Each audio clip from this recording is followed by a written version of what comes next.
CPR is just a simple mouth-to-mouth technique, but it's a certified and critical way to save lives.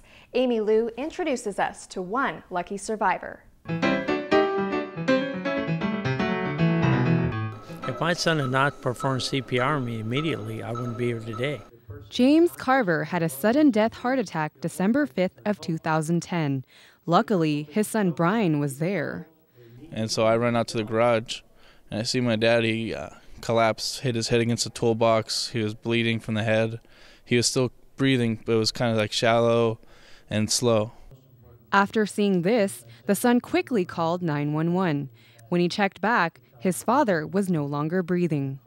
Brian immediately performed CPR and saved his father's life. Everything Orange County Fire would have done, everything they would have done at the hospital would have been nothing had we not had that initial action. James Carver personally knows the value of CPR. He brings his experience as a trainer for Super CPR Saturday. The 18th annual event started in 1995.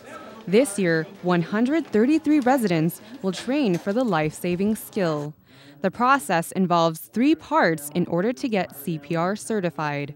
First, trainees learn from a video lecture. Then, they practice the technique in the cafeteria.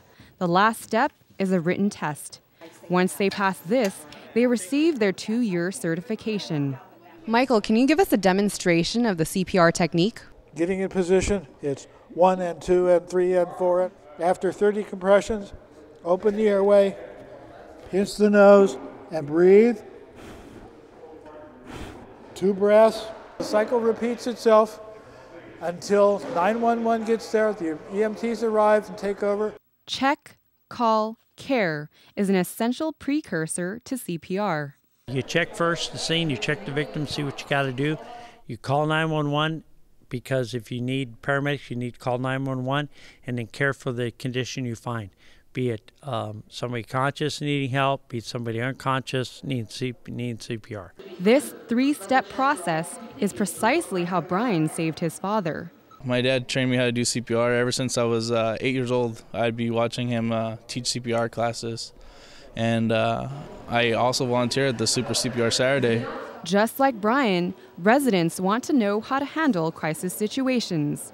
You never know if like someone you love is not breathing and you don't know what to do, and you want to give them that first aid help that they need.